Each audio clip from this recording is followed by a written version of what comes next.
was on everyone's mind after the game, including Warriors president Bob Myers. Take a listen. He was cleared to play tonight. That was a collaborative decision.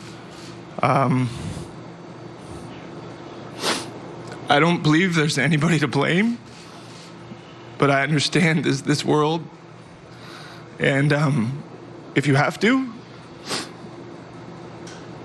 you can blame me. I run our basketball operations department. And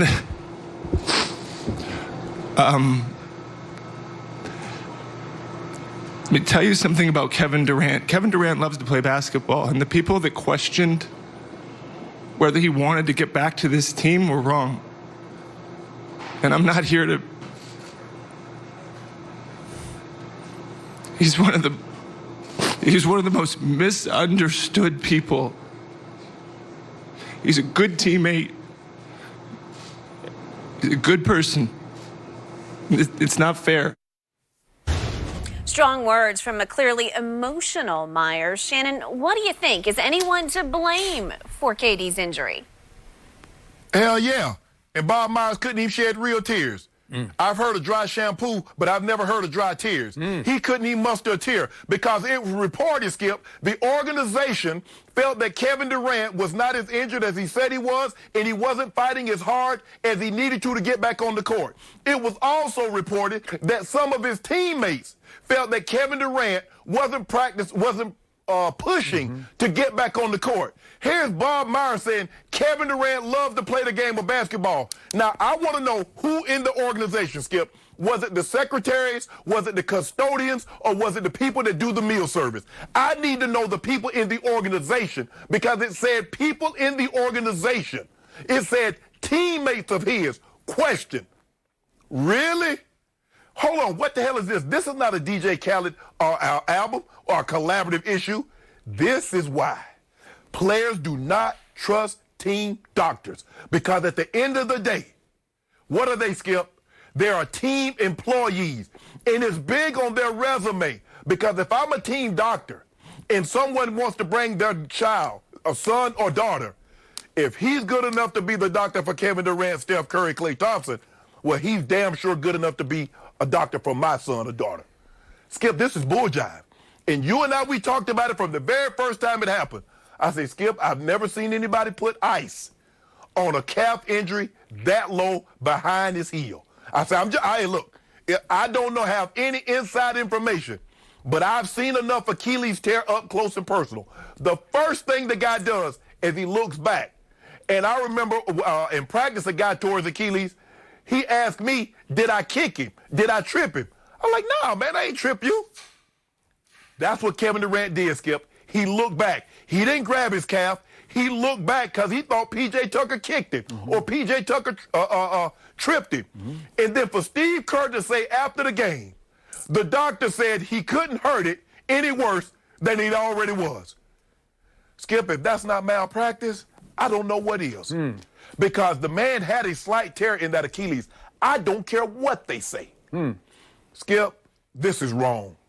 And they put that undue pressure on Kevin Durant to get out there. Because I know, being an ex-professional athlete, Skip, let me tell you, this is how they go about doing it. You okay?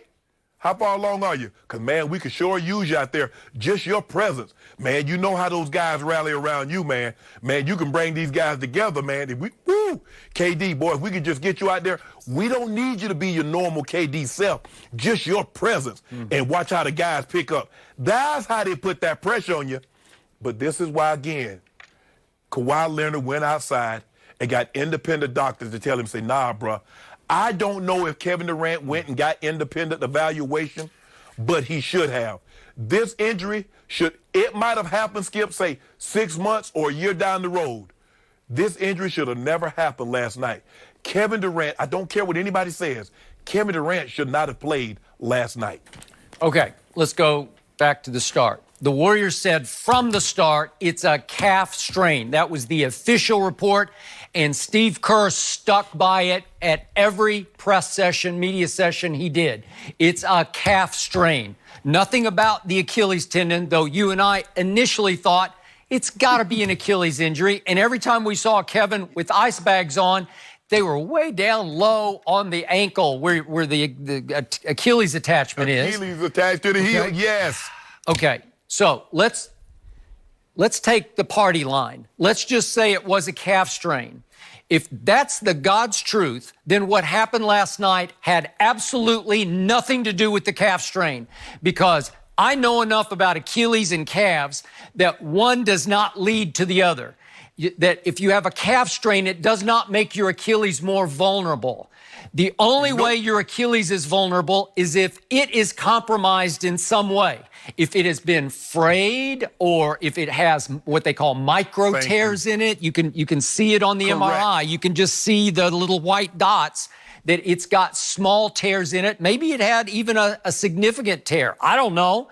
But if it was just a calf strain, it's an apple to the orange. And if they're being honest about that, then last night was just a freakish bad break, because one had nothing to do with the other. He just happened to rupture his Achilles, if in fact that's what it ends up being. And we think that's, according to all the reports, it's going to be ruptured.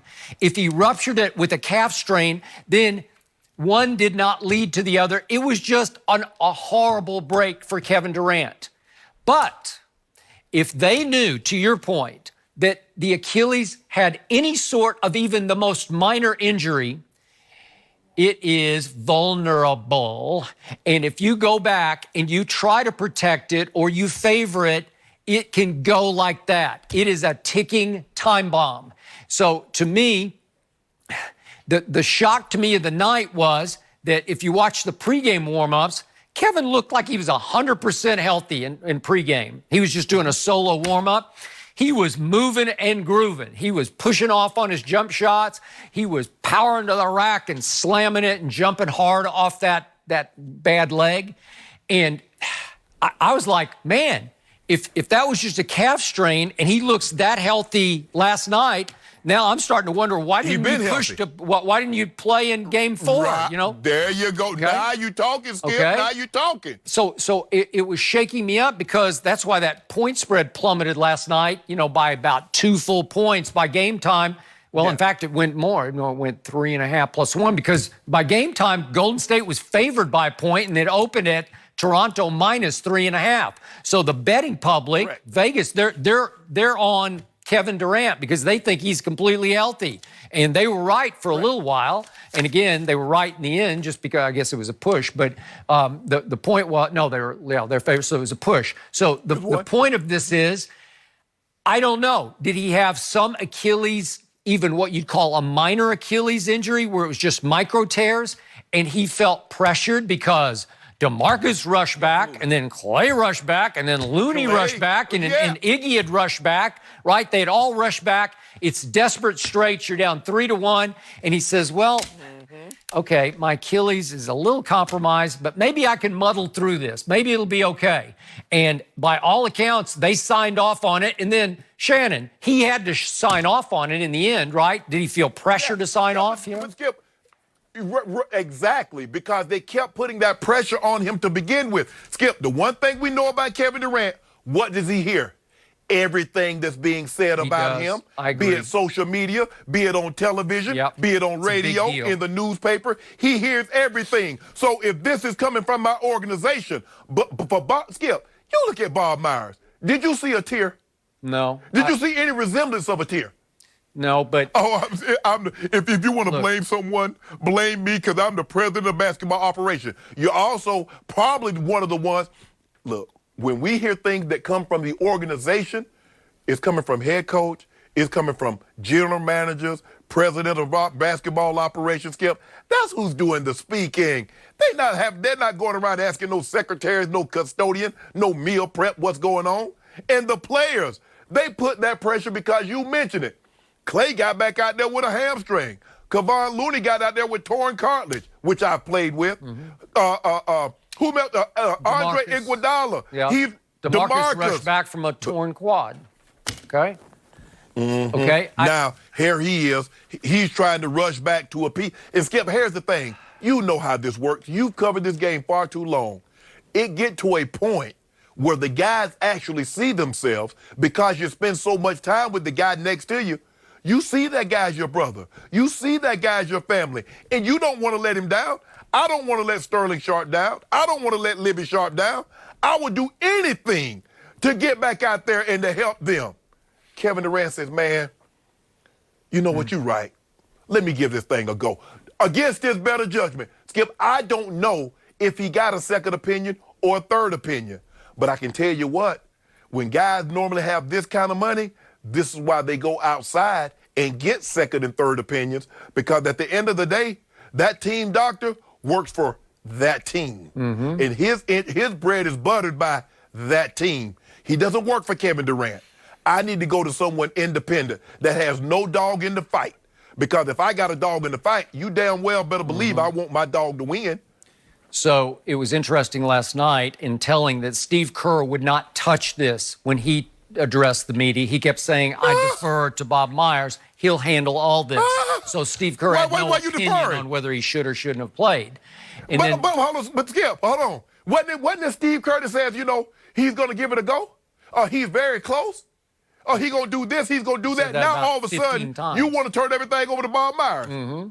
So when Bob Myers sat up there, help me out, you know, forgive me for this, I'm being a little cold-blooded cynical, but remember, Bob Myers' job desperately hinges next year on trying to keep Kevin Durant in Golden State.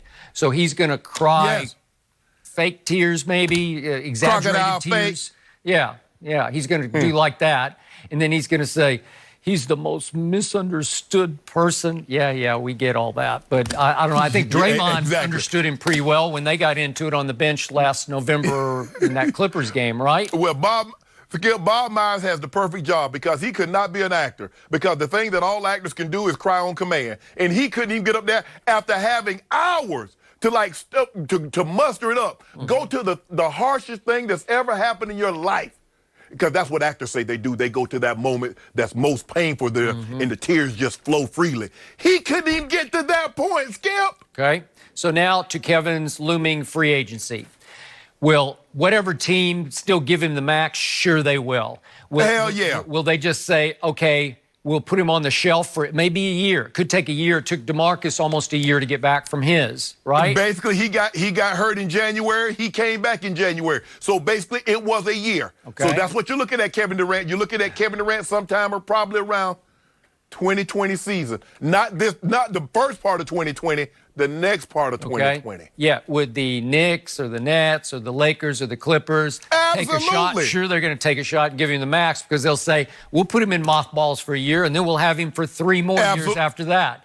Absolutely, Skip. The Achilles surgery is so much better today. The rehab is so much smarter today that the odds on success, I would give it a 90% chance of getting back at 100%. And it didn't used to be that way. It was more of an X factor. Right. So will Kevin almost certainly come back full strength from this?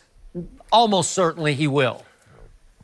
You're right, Skip, but it's also one of the injuries that's most likely to get re-injured again, even before the healing process is complete. We saw what happened with John Wall. Yeah. We saw Big Jason Peters. Yeah. We've seen D'Angelo Hall said he tore his, made a sudden movement, and boom, it went again. No, so it's also one of the injuries that when you have it, you better be really, really careful. And Shannon, KD's a big man with a lot of weight on that Achilles as well. An MRI later today should tell us more, answer some of these questions. All right, Shannon, this one's for you. Kawhi Leonard scored 26 points last night. He really made his mark in the fourth quarter, however. The Claw scoring 12 points in the final period. That gave Toronto a 6-point lead late in the game. Then to the closing seconds. Raptors down by 1. The Warriors double-team Kawhi. He passes up the potential game winner. Instead, Kyle Lowry takes the shot, misses, and Toronto loses by 1. So, Shannon, what grade would you give Kawhi for last night's game? Skip, you know I've always been fair. And I know you think sometimes I give LeBron grades that he doesn't deserve, and I'm sure you think that I give Kawhi grades sometimes that he doesn't deserve. But I'm gonna have the only grade that I can give Kawhi is a C+, because I thought he was